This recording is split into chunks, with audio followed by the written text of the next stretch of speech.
آمد سبت اکبر کریم ابن کریم آپ کو مبارک ہو۔ جملہ بدل کے یوں کہا جا سکتا ہے کہ بڑے حسین کی آمد مبارک ہو۔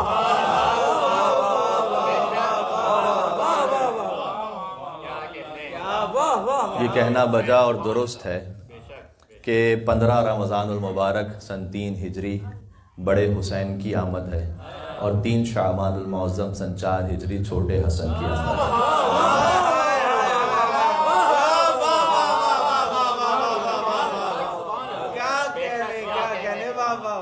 یہ بات ان کے ناموں میں پوشیدہ ہے۔ حسن کہتے ہیں جن میں تمام کمالات اور خوبیاں جمع ہو جائیں۔ میں آپ کے سامنے احادیث کو عرض کروں گا۔ لو کان العقل رجلا لکان الحسن، اگر عقل مجسم صورت میں ہو تو وہ حسن ابن علی ہے۔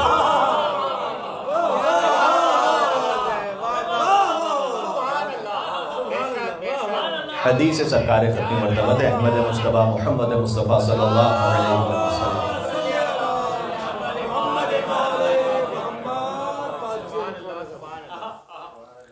سورہ نحل میں آیت ہے کہ سخر لکم اللیل والنہار والشمس والقمر والنجوم مسخرات بامرہ ان فی ذلک لآیات لقوم یعقلون۔ ہم نے تمہارے لیے مسخر کیا ہے، تمہارے کنٹرول میں دیا ہے، تمہارے لیے تسخیر کیا ہے، دن کو، رات کو، سورج کو، چاند کو، اور ستاروں کو ہم نے اپنے امر سے مسخر کیا ہے، اور اس میں ان فی ذلک لآیات لقوم یعقلون، ان میں عقل رکھنے والوں کے لیے نشانیاں موجود ہیں۔ تو سورج و چاند و شمس و قمر اور نجوم یہ اللہ سبحانہ وتعالیٰ نے انسانوں کے لیے تسخیر فرمائے، اور اس میں عقل رکھنے والوں کے لیے نشانیاں ہیں، اور عقل اگر مجسم صورت میں آ جائے تو وہ حسن ابن علی ہے۔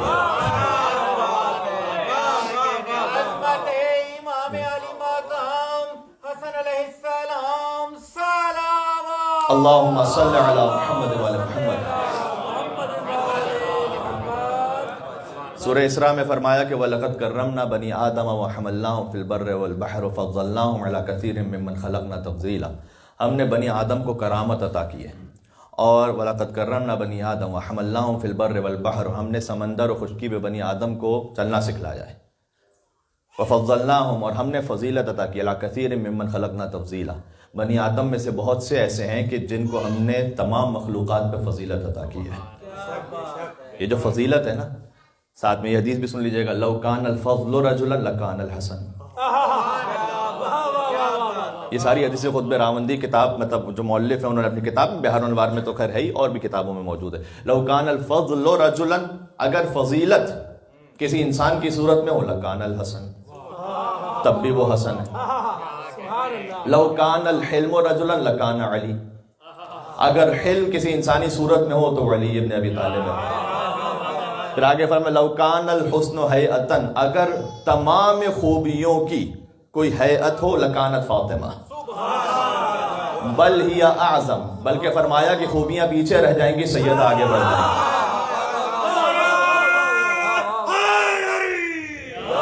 یا علی، تمام احادیث ہیں۔ اللہم صلی علی محمد وعلی محمد۔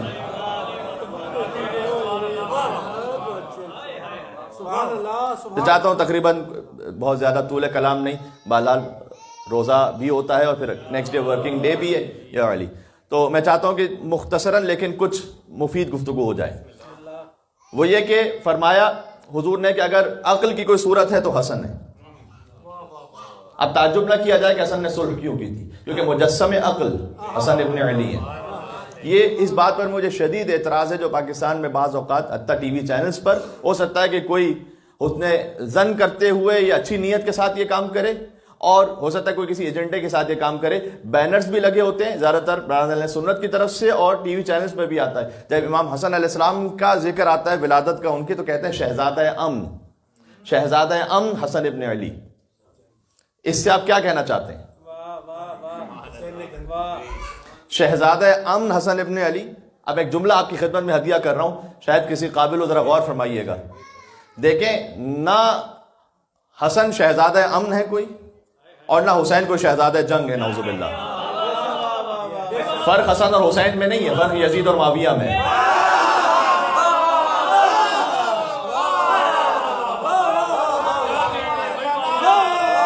محبت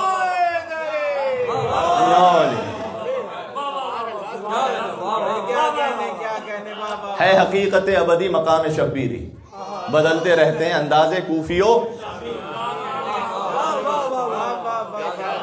اب اس کی تفصیل اپنے مقام پر کہ یزید و معاویہ میں فرق کیا تھا، اور کیوں امام حسن علیہ السلام نے سلوک کی اور کیوں امام حسین علیہ السلام نے جنگ کی۔ لیکن شہزادہ ام سے تعبیر اگر یہ کسی ایجنڈے کے تحت ہے کہ اس میں نعوذ باللہ من ذالک امام حسین علیہ السلام کی شخصیت کو ملائن کیا جائے اور امام حسن کو بطور امن کے شہزادے کے پیش کیا جائے، ایک جملہ یاد رکھیے گا اور بھی کہ در حقیقت امام حسن کی صلح وہ باطل کے خلاف جنگ ہے اور حسین ابن علی کی جنگ انسانیت کے لیے امن ہے۔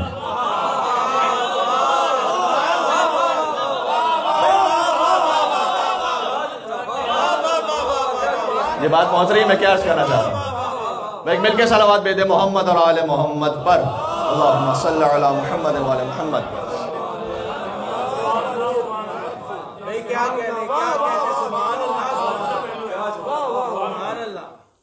آپ مجھے کوئی جعلی روایت بھی نہیں بتلا سکتے، کہ کوئی ضعیف روایت بھی نہیں بتلا سکتے جہاں طول تاریخ میں لکھا ہوا ہو کہ امام حسن اور امام حسین علیہ السلام کے درمیان کبھی نعوذ باللہ اختلاف ہوا ہو۔ دیکھیں کوئی بھائی آپس میں کتنی محبت کرنے والے ہوں، ماشاءاللہ اللہ تعالیٰ نے، ظاہر ہے کہ آپ میں سے بہت سے ایسے ہیں کہ جنہیں اللہ نے بھائی عطا کیے ہیں، تو چاہے آپ کا کتنا ہی قریبی تعلق ہو اور کتنی ہی محبت ہو، کہیں نہ کہیں زندگی میں جا کے کسی نہ کسی موقع پہ تو اختلاف ہوتا ہے، چاہے وہ اختلاف آگے جا کر باقاعدہ کسی مثلا بڑے معاملے میں انشاءاللہ تبدیل نہ ہو اور قطع رحمی نہ ہو انشاءاللہ، لیکن کہیں نہ کہیں کوئی اختلاف، ڈفرنس اوپینین ہو جاتا ہے، اس کے بعد میں صلح صفائی ہو جاتی ہے، کہتے ہیں ٹھیک ہے we agree to disagree, ٹھیک ہے۔ لیکن 47 برس کی زندگی ہے امام حسن کی امام حسین السلام کے ساتھ، ایک لمحے کے لیے بھی یہ بھائی جدا نہیں ہوئے، یہ نہیں آئے تطہیر میں ساتھ میں ہیں، چادر تطہیر میں، یہ مباہلہ میں ساتھ میں گئے ہیں، یہ اپنی والدہ کے ساتھ ہیں، اس کے بعد یہ کوفہ ساتھ ہجرت کر کے گئے، جنگ جبل میں ساتھ ہیں، صفین میں ساتھ ہیں، نہروان میں ساتھ ہیں، کوفہ سے واپس دوبارہ مدینہ آئے ہیں، ساتھ ہیں۔ ایک لمحے کے لیے بھی جو دو بھائی آپس میں جدا نہ ہوئے ہو، کوئی ایک موقع آپ نہیں بتلا سکتے کہ آپس میں کہیں کسی بھی قسم کا کوئی اختلاف ہوا ہو، بلکہ ہمیشہ ایسا ہوا، تاریخ میں لکھا ہوا ہے بات، یہ فقط حفظ مراتب کے لیے میں خطابت کے عنوان سے نہیں کہہ رہا، لکھا ہوا ہے تاریخ میں کہ امام حسین علیہ السلام ہمیشہ امام حسن سے ایک قدم پیچھے چلا کرتے تھے۔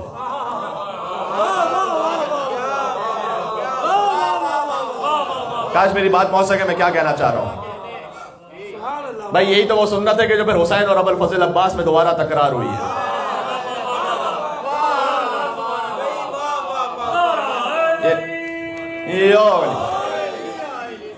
رشتوں کا ادب نبھانا ہے اور سکھلانا ہے اور سیکھنا ہے اور اپنے گھر میں اسے اپنانا ہے، حسن اور حسین سے سیکھو۔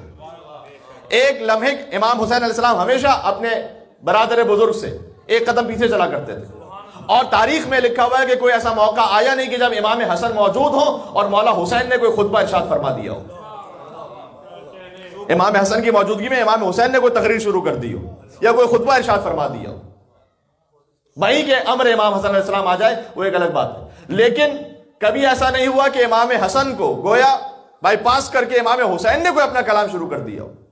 یہ بالکل ویسی مثال ہے کہ جب تک حضور ظاہری طور پر حیات تھے کبھی علی بن ابی طالب نے ان کے سامنے سلونی کہا ہی نہیں تھا۔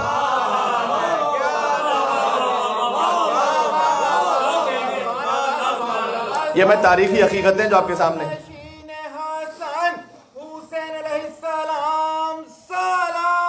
اللہم صلی علی محمد و آل محمد۔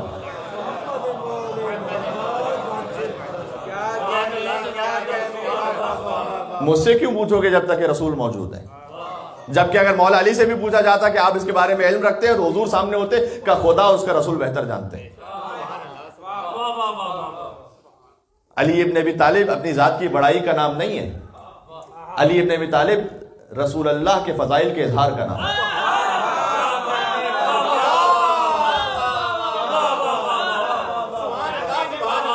اپنی شخصیت کی بڑائی نہیں ہے یہاں پر۔ جب تک حضور موجود تھے تو خود سلونی نہیں کہا، جب تک امام حسن علیہ السلام موجود تھے حسین خطبہ نہیں دیتے تھے، تقریر نہیں فرماتے تھے، ایک قدم پیچھے چلا کرتے تھے۔ آپ انداز محسوس کر رہے ہیں؟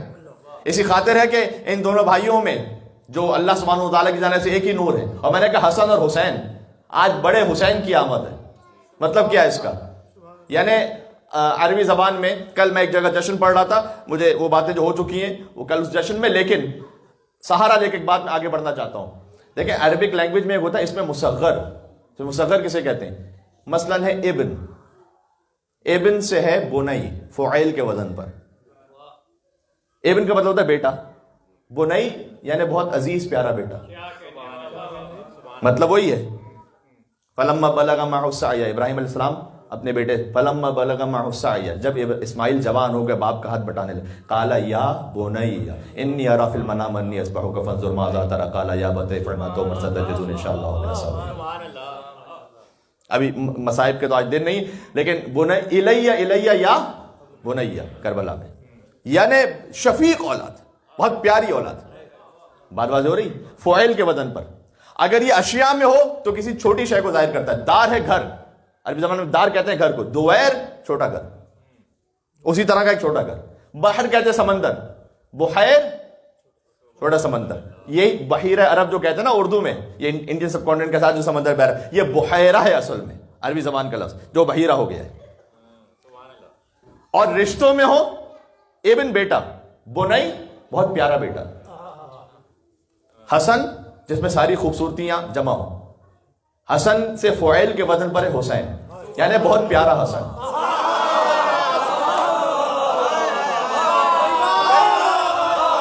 کہہ دیا میں نے.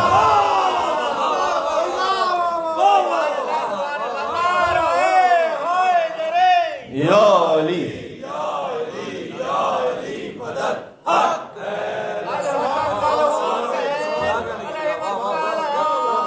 یہ تو میں نام کی بات کر رہا ہوں. اللہم صلی علی محمد وعلی محمد.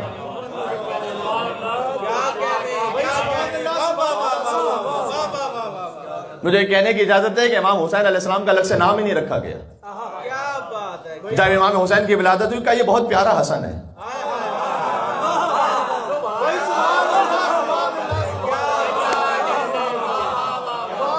اب سمجھ میں آیا ان مصروں کا مطلب. حسن کو بادشاہ خاص و عام کہتے ہیں، علی کا نائب و قائم مقام کہتے ہیں.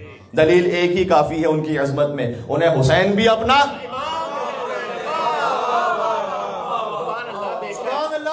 جو حسین کا امام ہو وہ حسن ہے. فرمایا کہ بہت ہی پیارا حسن ہے، لہذا کہا گیا حسین. حسن بھی حجت حق ہے، یہ اعتماد رہے، اور حسین چھوٹے حسن ہے، یہ بات یاد رہے.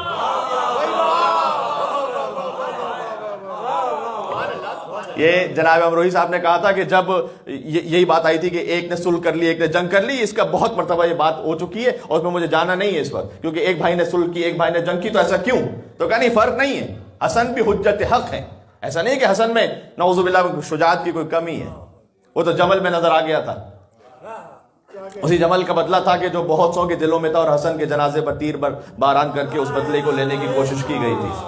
تو حسن بھی حجت حق ہے، وہ کہتے ہیں حسن بھی حجت حق ہے، یہ اعتماد رہے، اور حسین چھوٹے حسن ہے.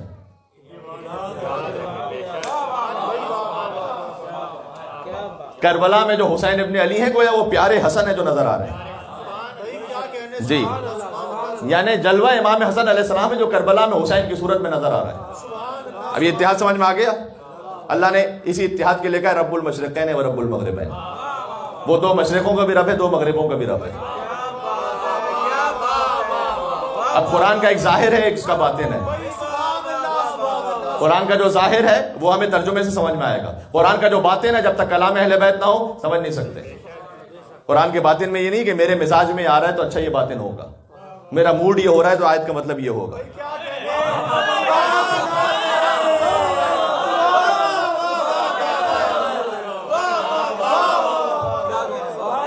قرآن کے باطن میں اجازت نہیں ہے کہ میرا دل چاہ رہا ہے تو باطن یہ ہے قرآن کا نہ، جب تک کہ اوتھنٹک کلام اہل بیت اطہار علیہ السلام موجود نہ ہو. وما یعلم تاویلہ الا اللہ والراسخون فی العلم. قرآن کے باطن کو سمجھنا ہے جو راسخون فی العلم کے پاس. قرآن کی تعویل کوئی نہیں جانتا. تعویل کہتے ہیں باطن کو. باطن ہے قرآن میں کہیں 7 باطن ان کا ذکر ہے، حدیث میں کہیں 70 کا ذکر ہے، کہیں 700 کا، کہیں 70,000 کا. یعنی لیئرز ہیں، ایک کے بعد ایک لیئر ہے. قرآن ہدایت کرتا ہے کسی ان پڑھ کو، وہ بھی پڑھے تو ہدایت ہے. قرآن کوئی عالم پڑھے تو اس کے لیے بھی ہدایت ہے. عالم فقیہ پڑھے اس کے لیے بھی ہدایت ہے. PhD ڈاکٹر پڑھے اس کے لیے بھی ہدایت ہے. کوئی میکینیکل انجینئر پڑھے اس کے لیے بھی ہدایت ہے. کوئی فلسفی پڑھے اس کے لیے بھی ہدایت ہے. کوئی عارف پڑھے اس کے لیے بھی ہدایت ہے. لیکن تب بھی نہ ختم ہونے والا سلسلہ ہے. گہرائی تک کوئی نہیں پہنچ سکتا ہے. والراسخون، تو تنزیل کہتے ہیں ظاہر کو جو نازل ہوا ہے، تعویل کہتے ہیں باطن کو. لہذا حضور نے کہا اے علی میری جنگ تنزیل پر ہے، تمہاری جنگ تعویل پر ہوگی. حضور نے جو بدر، خیبر، خندق، بدر، احد، خیبر، خندق، یہ سب ہے نا، یہ تنزیل پر ہے، تنزیل قرآن پر، قرآن کا نازل ہونا ثابت ہو. اور علی کی جو جنگ ہے نا جمل، صفین، نہروان، وہ تعویل پر ہے. قرآن کا باطن کیا ہے؟ یہ بات سمجھ میں آ رہی ہے میں کیا کہنا چاہ رہا ہوں؟ یہ حدیث رسول ہے. یہ تو رب المشرقین، میں اس پہ کل چونکہ تفصیل سے بات کر چکا، مجھے ایک بات کہہ کے آگے بڑھنا ہے تھوڑا سا. رب تو قرآن کا باطن ہے، ظاہر ہے، ٹھیک ہے. مثلا باطن کو اگر سمجھنا ہے کلام اہل بیت سے، سورہ بقرہ کی مشہور آیت ہے وَاسْتَعِينُوا بِالصَّبْرِ وَالصَّلَاةِ، نماز اور صبر سے مدد حاصل کرو. ترجمہ صحیح کر دو، صبر اور نماز سے مدد حاصل. صبر کا ذکر پہلے ہے، وَاسْتَعِينُوا بِالصَّبْرِ وَالصَّلَاةِ وَإِنَّهَا لَكَبِيرَةٌ إِلَّا عَلَى الْخَاشِعِينَ. اور نماز بہت سخت ہے مگر یہ کہ جس کا دل جھکا ہوا ہو.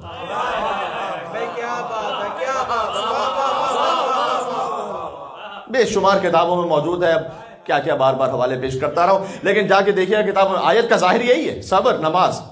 صبر سے بھی مدد لو، نماز سے بھی مدد لو. جناب امیر نے خود فرمایا ہے کہ صبر ہوا رسول اللہ.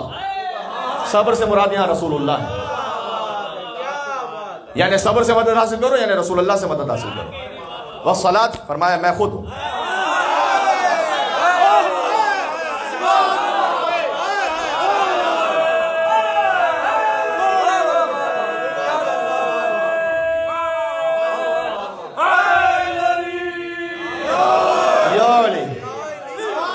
یہ باتیں ہیں.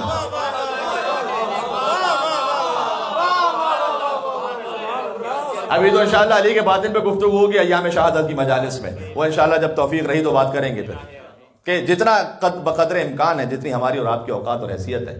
باقی کیا علی ہیں وہ خود نہیں جانتا سوائے خدا کے اور رسول اللہ، وہ تو کوئی نہیں جانتا. اچھا مجھے بتلائیے گا کہ فرمایا مولا علی نے فرمایا صبر ہے رسول اللہ. ایک سے زیادہ کتابوں میں حدیث موجود ہے. اور فرمایا نماز میں ہوں. اور پھر آگے فرمایا اسی خاطر کہ اللہ نے آگے یہ نہیں کہا کہ نماز اور صبر دونوں سخت ہیں مگر یہ خاشعین کے لیے. فرمایا نماز سخت ہے. سن رہے ہیں آپ یا نہیں سن رہے؟ میں کیا کہنا چاہ رہا ہوں؟ ہے تو یہی.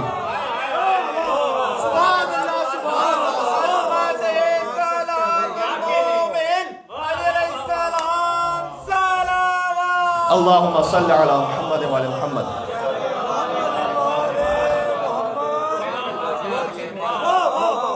انہما نہیں ہے کہ یہ دونوں سخت ہیں، تسنیہ کی ضمیر نہیں ہے، واحد کی ضمیر. انہا، نماز سخت ہے فقط. مولا نے خود اس حدیث میں فرمایا کہ اس لیے کہ مجھے ماننا سخت ہے. فرمایا حتیٰ ناصبی ہیں وہ رسول اللہ کو، ناصبی کا لفظ امام نے استعمال کیا کہ قدریہ ہیں، مرجیہ ہیں، ناصبی ہیں. مسلمانوں کے سارے فرقے وہ رسول کو مان لیتے ہیں، اس لیے کہ محمد کو ماننا سخت نہیں ہے. وہ رحمت للعالمین، اللہ نے نظام ایسا رکھا ہے. لیکن میری ولایت کو ماننا سخت ہے.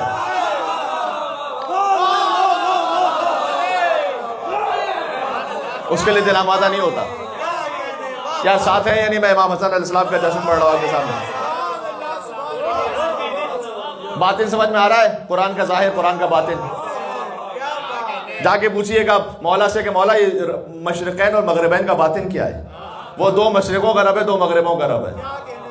سورہ مزمل کا رب المشرق والمغرب لا الہ الا ہو، وہ ایک مشرق ایک مغرب کا رب ہے، اس کے سوا کوئی معبود نہیں. سورہ مزمل میں کہا. سورہ معارج میں کہا فلا اقسم برب المشارق والمغارب، میں قسم کھاتا ہوں بہت سے مشرقوں کے رب کی، بہت سے مغربوں کے رب کی.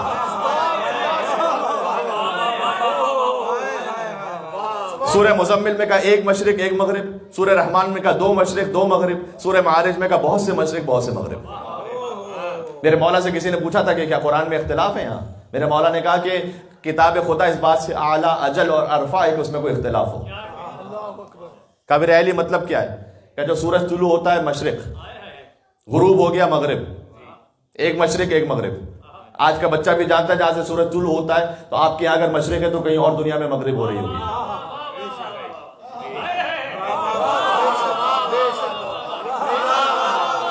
یہ آپ کو تو سمجھانے کی مجھے ضرورت نہیں، آپ یہاں رہتے ہیں. جہاں ایک جگہ مشرق ہو رہی ہے اسی لمحے کہیں اور مغرب ہے یا نہیں ہے؟ اور جہاں پر مغرب ہے پھر اسی لمحے کہیں مشرق ہے یا نہیں؟ ایک ہی دن میں 2 مشرق 2 مغرب. اللہ 2 مشرقوں کا بھی رب ہے، 2 مغربوں کا بھی رب ہے. زمین کی اپنی حرکت ہے جو اپنے ارد گرد، جو خود اپنے ہی گرد ہے. لہذا آج کا جو مشرق کا پوائنٹ ہے وہ کل سے الگ ہے. بھائی طلوع آفتاب کا وقت الگ ہے نا، فجر کی نماز قضا ہونے کا روز وقت الگ ہے نا. پھر جب مغرب، جب سورج غروب ہوتا ہے وہ وقت بھی الگ ہے یا نہیں ہے؟ ایک سال میں بہت سے مشرق ہیں، بہت سے مغرب ہیں.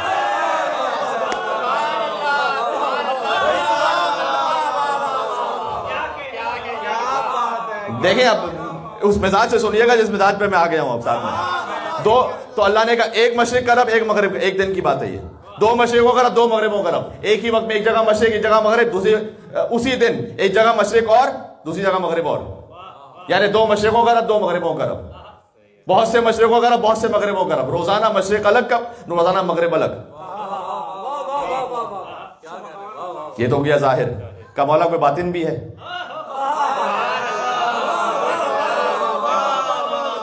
باطن بھی ہے. وہ علی کیا جو قرآن کا باطن نہ بتلا؟ ورنہ علی المال قرآن والقرآن مع علی کا مطلب کیا رہ جائے گا؟ ایک حدیث موجود ہے کہ قیامت میں جب قرآن آئے گا تو شکل علی ابن ابی طالب میں آئے گا.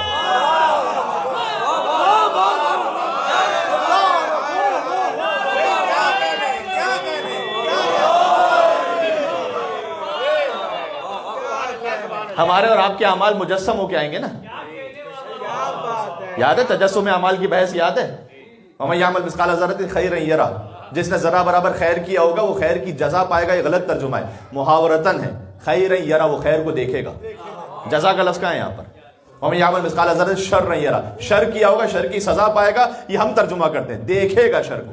دیکھے گا کہ کیسے وہ مجسم ہے. کتنے شیخ بھائی کے واقعات ہیں اور بھی واقعاتوں سے پہلے احادیث موجود ہیں کہ قبر میں انسانی صورت میں یا کسی نیک صورت میں یا کسی نورانی صورت میں نیکیاں آتی ہیں. مثلا کسی خونخوار کتے کی صورت میں برائیاں آ جاتی ہیں.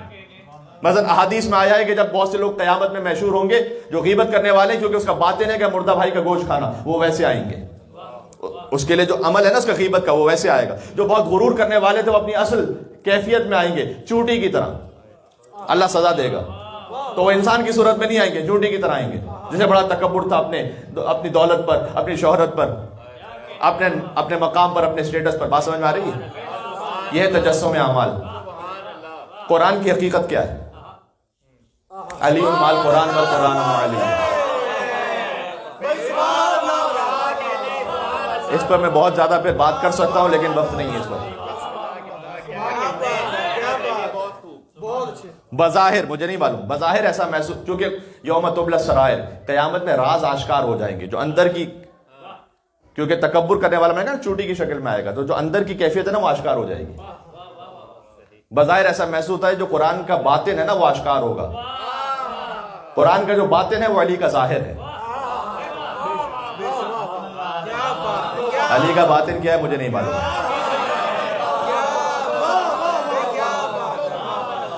اچھا یہ ساری بات کیوں ہے؟ امام نے کہا کہ جو باطن ہے، ایک مشرق ایک مغرب، 2 مشرق 2 مغرب، بہت سے مشرق بہت سے مغرب کا. مشارق سے مراد انبیاء ہے، مغارب سے مراد اولیاء ہے. صحیح ہے، بات ختم کرنے لگا ہوں. یعنی وہ مشارق کا رب ہے، مغارب کا رب ہے. مشارق سے مراد سارے انبیاء، مغارب سے مراد سارے اولیاء. 2 مشرقوں 2 مغربوں سے مراد، مشرقین سے مراد محمد اور علی ہیں. حدیث سنا رہا ہوں. مغربین سے مراد حسن اور حسین. اچھا مشارق کو اولیاء کیوں، انبیاء کیوں کہا گیا؟ مغارب کو اولیاء کیوں کہا؟ اس لیے کہ مشرق سے جو روشنی چلتی ہے وہ مغرب تک پہنچتی ہے. انبیاء سے جو نور چلتا ہے وہ ان کے اوصیاء تک پہنچتا ہے. محمد اور علی سے جو نور چلا ہے وہ حسن اور حسین تک پہنچا ہے. حدیث ہے یہ. سمجھ میں آ گیا اب کیا ہے؟ اللہم صلی علی محمد وعلی محمد. بس عزیزو بات ختم کر دیں. اور اگر مشارق سے مراد انبیاء، مغارب سے مراد اولیاء، مشرقین سے مراد محمد اور علی، مغربین سے مراد حسن اور حسین حدیث میں. اور ایک مشرق اور ایک مغرب کو دیکھنا ہو تو غدیر کے میدان میں جب ایک مشرق نے مغرب کو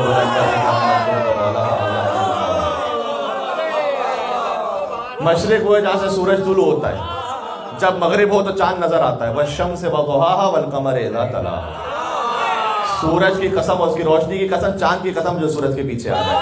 مشرق مصطفیٰ ہے، مغرب مرتضیٰ ہے۔ یہ باتیں سنا رہا ہوں۔ رمضان کا مہینہ ہے، کچھ قرآن فہمی کے دریچے کھل جائیں۔ بات سمجھ میں آ رہی ہے جی؟ تو جو نور چلا نا محمد اور علی علیہ السلام سے، وہ پہنچا امام حسن امام حسین علیہ السلام تک، اور اس طرح سے نور پہنچا کہ مکمل علم علی ابن ابی طالب کے وارث حسن ابن علی کی تمام صفات کے وارث، یعنی بے شمار اس پہ گفتگو ہو سکتی ہے، وقت نہیں کہ بات کی جائے۔ پہلے مولا علیہ السلام کے پاس ایک شخص آیا تھا، کہا کہ میں آپ ہی کی، ظاہری خلافت کا زمانہ تھا مولا کا، کہا میں آپ ہی کی حکومت میں رہتا ہوں، میں آپ سے کچھ سوال پوچھنے آیا ہوں۔ اچھا، دماغ میں اس کے یہ تھا، علی ہمیشہ کہتے ہیں سلونی قبل ان تفخر، جیسے پوچھوں گا فوراً جواب دے دیں گے۔ وہ علی کے سامنے جب کسی نے مردہ لٹایا تو جانتے نا کیا شروع ہوا تھا؟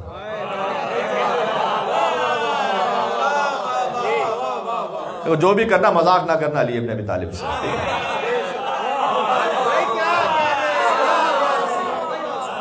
بات پہنچ رہی ہے؟ اس نے کہا میں آپ سے سوال پوچھنا چاہتا ہوں، اور میں آپ کے محلے کا رہنے والا ہوں۔ مولانا کا غلط، تو میرے محلے کا رہنے والا نہیں ہے، تو معاویہ کی حکومت کا رہنے والا ہے۔ کہا اچھا کچھ سوالات ہیں میرے، کہا نہیں تیرے سوالات بھی نہیں ہیں۔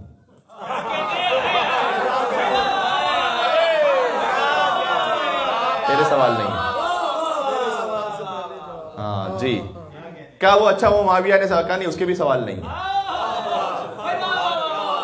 ارے علی پھر کیا؟ کہا وہ بادشاہ روم نے خط لکھا ہے معاویہ کو۔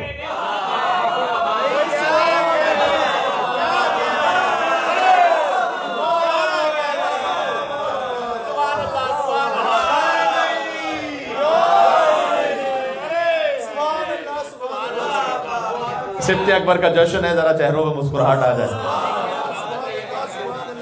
کہا یہ بادشاہ روم نے خط لکھا ہے معاویہ کو اور اسے جواب آتے نہیں، اس نے تجھے میری رعایا بنا کر بھیجا ہے کہ علی سے پوچھ کے آؤ۔ کہتے ہیں علی آپ تو سب جانتے ہیں۔ میرے مولا نے کہا لیکن میں جواب نہیں دوں گا، میرے فرزند حسن ابن علی سے پوچھو۔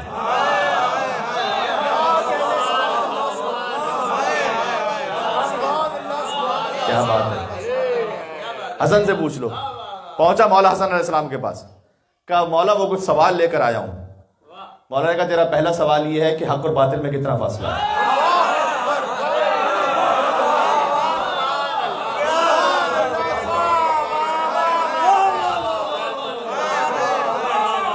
ہے میرے ساتھ یا نہیں آپ؟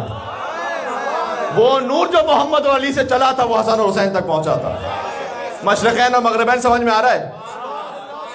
کیا تیرا پہلا سوال یہ ہوگا کہ حق و باطل میں کتنا فاصلہ ہے؟ تیرا دوسرا سوال یہ کہ زمین و آسمان میں کتنا فاصلہ ہے؟ تیرا تیسرا سوال یہ کہ مشرق و مغرب میں کتنا فاصلہ ہے؟ جی فرمایا حق و باطل میں جو فاصلہ ہے، حدیث یہاں تک آپ کی پہ سنی بھی آگے شاید، تو اس لیے میں جلدی جلدی بیان کر دوں۔ حق اور باطل میں فاصلہ ہے 4 انگلیوں کا۔ جو کان سے سن رہے ہو بہت مرتبہ باطل ہے، جو آنکھ سے دیکھ رہے ہو وہ حق ہے۔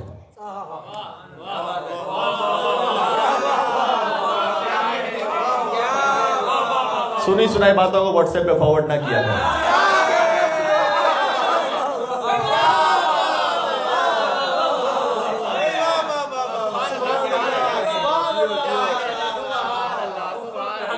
ایک سلوات کا حق تو بنتا ہے یہاں پر۔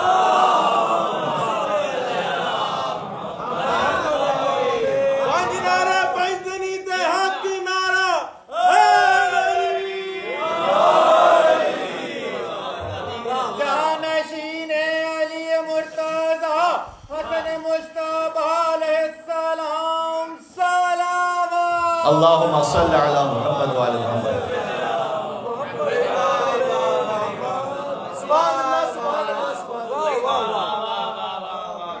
اچھا اگر آج ہی میں نے طولانی گفتگو کر دی نا تو کل آدھے سے زیادہ مجمع غائب ہو جائے گا، اس لیے کیونکہ مولانا صاحب پہلی دن آئے اور انہوں نے اتنی لمبی گفتگو کی، تو میں چاہ رہا ہوں کہ گفتگو اپنے وقت میں محدود رہے۔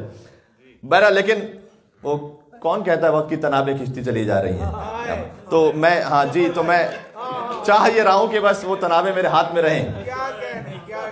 سنی سنائی بات کا باطل ہے، آنکھ سے دیکھو، بہت سو کے بارے میں سنی سنائی بات پہ یقین نہ کیا کریں. ٹھیک ہے, کئی مرتبہ جب عربی زبان میں محاورہ ہے تسمعوا بالمعید خیر من ان تراہ, کچھ لوگوں کو سننا ان کو دیکھنے سے بہتر ہوتا ہے. سن لو تو ٹھیک ہے, جب دیکھتے ہو تو پتہ چلتا ہے کچھ اور تھے, تو جو جب دیکھتے ہیں تو پھر حقیقت پتہ چلتی ہے. مولانا نے کہا کہ 4 انگلیوں کا فرق ہے, کان سے سنو باطل, آنکھ سے دیکھو حق. بہت گنجائش ہے کہ بات ہو سکے, آگے بڑھتا ہوں. فرمایا زمین سے آسمان میں کتنا فاصلہ ہے؟ ایک مظلوم کی آہ کا فاصلہ ہے. میرے مولا نے جواب دیا.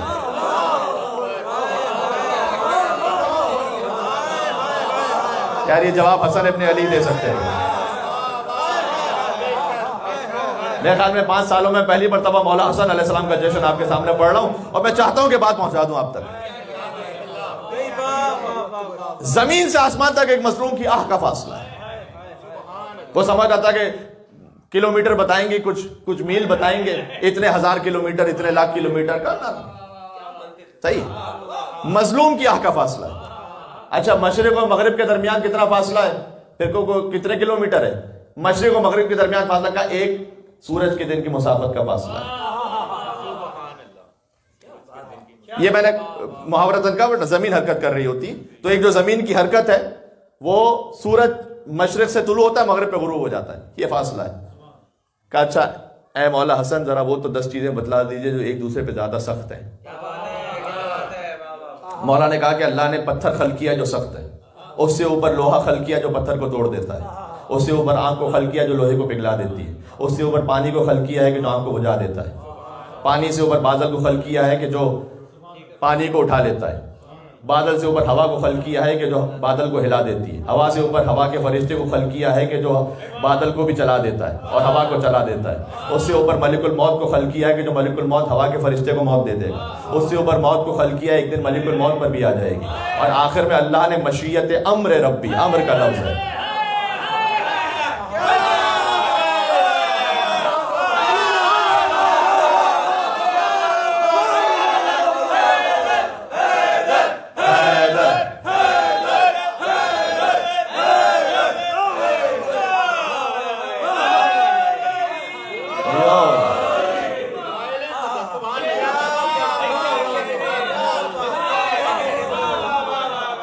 سب سے اوپر کا اللہ کا امر ہے.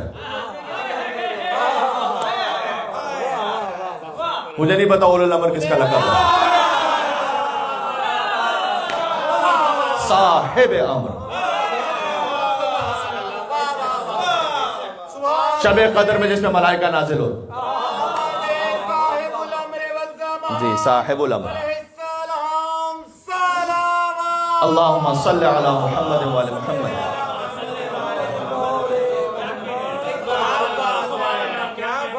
اللہ کا امر یہ ہے کہ انما امرہ اذا اراد شیئا ان یقول له کن فیکون. اللہ کا امر یہ ہے کہ جب کسی شے کا ارادہ کرتا ہے کہتا ہے کن تو ہو جاتی ہے. یہ امر سب سے اوپر ہے. جی یہ ترتیب امام حسن علیہ السلام نے بیان کی. علم حسن معلوم ہو گیا کہ وارث. اچھا فقط یہ تو بادشاہ روم نے سوال بھیجے تھے نا. اچھا آپ سن لیجئے گا کہ اب یہ ہے امام حسن کی جوانی کا واقعہ جو بھی سنایا. بچپن کا ایک واقعہ سن لیجئے, بات ختم کر رہا ہوں. بچپن کا واقعہ ہے. رسول اللہ کے زمانے میں جتنے واقعات امام حسن امام حسین کے, حضور کو پردہ فرماتے ہوئے امام حسن کا جو سن ہے وہ 7 برس ہے.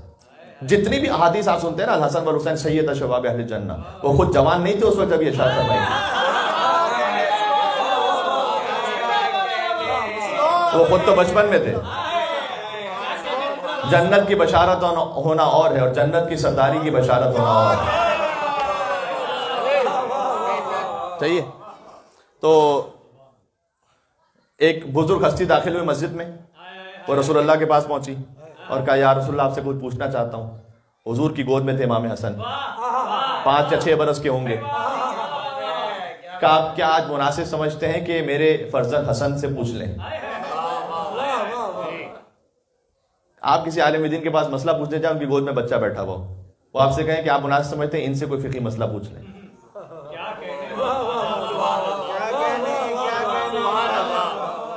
تو کہے گا قبلہ جواب نہیں دینا تو اب نہ دیں جواب, لیکن یہ تو توہین ہو گئی بڑی کہ میں 5 برس کے بچے سے پوچھوں. لیکن وہ صاحب معرفت تھے, انہوں نے کہا کہ یا رسول اللہ جو آپ کا حکم ہو. بچے کو گود میں لیا اور مسجد میں ایک طرف گئے. کیا پوچھا کیا جواب دیا یہ کم از کم میں نے نہیں دیکھا روایت میں. کچھ سوال و جواب ہوئے, واپس آئے تو حضور نے کہا مطمئن ہو گئے. یہ اس لیے پوچھا کہ جو داہنے بانے موجود تھے ان کے ذہنوں میں شکوک و شبہات دور ہو جائیں. کہا مطمئن ہو گئے, یہ نہیں کہا مطمئن ہو گیا. کتاب میں جو جملہ لکھا ہے کہ یا رسول اللہ ویسے ہی مطمئن ہوا جیسے آپ سے مطمئن ہو گیا. آپ سے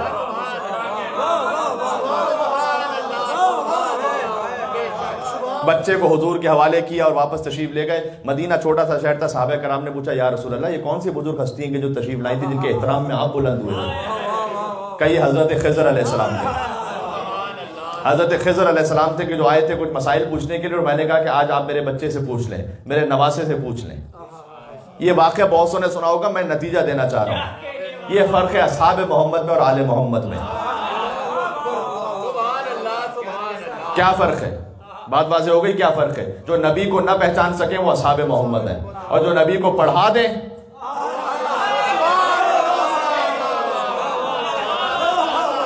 یہ فرق ہے. اس شہزادے کے جشن کی مبارکباد آپ تمام کی خدمت میں ایک مرتبہ پھر سے پیش کرتے ہیں. عجب مولا کا کرم بھی ہے, مولا کی سخاوت بھی ہے. کریم, مولا کا خاص لقب کریم ہے.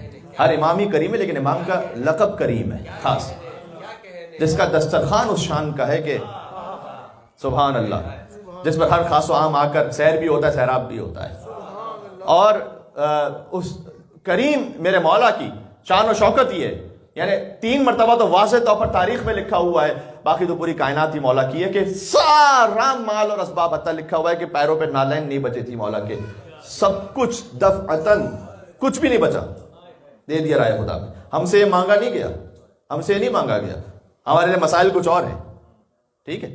تو لیکن ان کے جو معاملات ہیں, اور جب معاویہ کو یہ خبر ملی تو اس نے تنزن یہ خط لکھا میرے مولا کو کہ میں نے سنا ہے کہ آپ نے خود سے جو ہو نہیں سکتا تھا, تو اب امام حسن پر طنز کرنے لگا کہ میں نے یہ سنا ہے کہ آپ نے اپنا سارا مال دے دیا رائے خدا میں, تو لا اسراف لا خیر فی الاسراف, صحیح نا.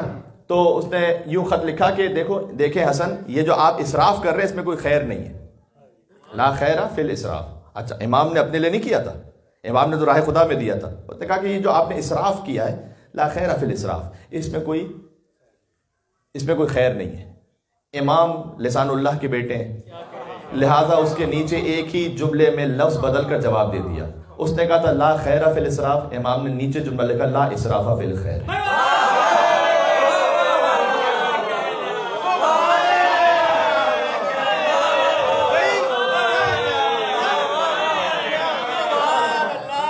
یہ بات پہنچ گئی یا نہیں پہنچی آپ سے؟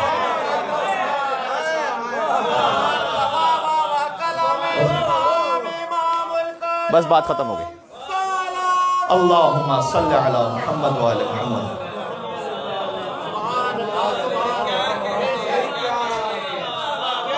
اس نے لکھا کہ اسراف کر رہے ہیں اس میں کوئی خیر نہیں ہے. مولانا نے کہا جتنا خیر کرتے چلے جاؤ اس میں کوئی اسراف نہیں ہے. لا اسراف. اس سے ایک درس تو یہ ضرور ملتا ہے کہ جتنی نیکیاں کر لیں جتنا خیر کر لیں, مطمئن نہ ہو جائے کہ بہت کر لیا. قیامت میں حدیث میں جملہ ہے کہ جس نے بہت بھی نیکیاں کی ہوں گی نا, وہ سوچ رہا ہوگا کہ کاش کچھ اور کر لیتا. یہ حدیث میں ہر انسان کو اپنی نیکیاں کم لگ رہی ہوں گی قیامت میں, یہ حدیث کا جملہ ہے. کبھی قانے نہ ہو جائے. آپ کریم کے ماننے والے ہیں, کرم دکھلائیں, بزرگواری دکھلائیں. آپ کے داہنے بانے, بالخصوص آپ پاکستان انڈیا کے جو اس وقت حالات ہیں, اس میں ذمہ داری اور بڑھ جاتی ہے. لہٰذا خود کچھ سیکریفائس کر کے بھی اگر آگے پہنچانا پڑتا ہے پہنچائیں آگے. یہ امام حسن علیہ السلام کا پیغام ہے. اور پھر یعنی ایک طرف سے وہ ہے کہ وہ علم امام حسن, ایک طرف وہ کن فیکون کی منزل کہ جب دیکھیں تو مرد کو عورت بنا دیں, وہ واقعہ بھی اپنے مقام پر ہے. وہ واقعہ میں نہیں پڑھوں گا اس وقت. اور عراق کو شام لیکن میں کہنا چاہ رہا ہوں, اور دوسری طرف ابدیت کی وہ منزل کہ جب مسجد میں داخل ہو تو کہتے ہیں کہ الہی ضیفک ببابک, پروردگار تیرا مہمان تیرے دروازے پر ہے. یہ جب امام بارگاہ آئے نا تو یہ سوچ کر آئے, تیرا مہمان تیرے دروازے پر ہے. یا محسن قد اتاک المسیء, اے احسان کرنے والے, ایک خطا کرنے والا تیرے پاس آیا ہے. فتجاوز عن قبیح ما عندی بجمیل ما عندک, پروردگار وہ جو میری کوتاہیاں ہیں اسے معاف فرما دے, وہ جو تیرا حسن و جمال ہے اس کے صدقے میں. یا کریم, اے کرم کرنے والے. اللہ کو بھی کریم کا، خود امام حسن بھی اسی کرم کے نمائندے ہیں. بات واضح ہو رہی ہے؟ تو رات بھر بات ہوتی چلی جائے تو بات ختم نہیں ہوگی. میں یہیں پر گفتگو تمام کرتا ہوں اس دعا کے ساتھ کہ اللہ عز و جل آپ کو بے پناہ نوازے، امام حسن علیہ السلام کے صدقے میں آپ کے دسترخوان میں وسعت عطا فرمائے، کوئی غم نہ عطا فرمائے سوائے غم امام حسین علیہ السلام کے. اور یہ آج مجھے اندازہ ہے کیونکہ جشن تھا، لہٰذا منقبت کے بعد گفتگو تھوڑی سی کچھ طولانی ہو گئی. میں چاہوں گا کہ ویسے عام حالات میں آدھے گھنٹے کے اندر تک گفتگو رکھوں، اور ایام شہادت کا معاملہ ظاہر تھوڑا سا مختلف رہے گا. اللہ عز و جل آپ کے دنیا اور آخرت کے دسترخوان میں برکت عطا فرمائے. اس دسترخوان کو ہمیں دوسروں تک فیضیاب کرنے کی توفیق عطا فرمائے، کسی اور کا محتاج نہ فرمائے. اے پروردگار، پاکستان ہندوستان میں تمام مومنین مسلمانوں، تمام انسانوں کی جان و مال، عزت و ناموس کی حفاظت فرما، اس وبا سے انہیں محفوظ فرما. اور جب حضرت حجت کا اذن ہوگا تب یہ وبا ظاہر ہے کہ ختم ہو جائے. لمحوں کی بات ہے یہ، اگر جب حضرت حجت کا اذن ہو جائے. اب ایک امر مادی ہوتا ہے، ایک امر معنوی ہوتا ہے. تو پروردگار بس ہماری دعا یہ ہے کہ تو ہم سے راضی ہو جا اور تیری حجتیں ہم سے راضی ہو جائیں، اور ہمیں اس عالم میں تجھ تک رجوع کرنے کی توفیق نصیب ہو جائے. ربنا تقبل منا انک انت السمیع العلیم بجائے محمد وآلہ الطیبین الطاہرین. برائے ظہور امام زمانہ عجل اللہ تعالی فرجہ الشریف مل کے جشن کی مبارکباد دیتے ہوئے 3 مرتبہ بآواز بلند صلوات بھیج دیں محمد رسول اللہ.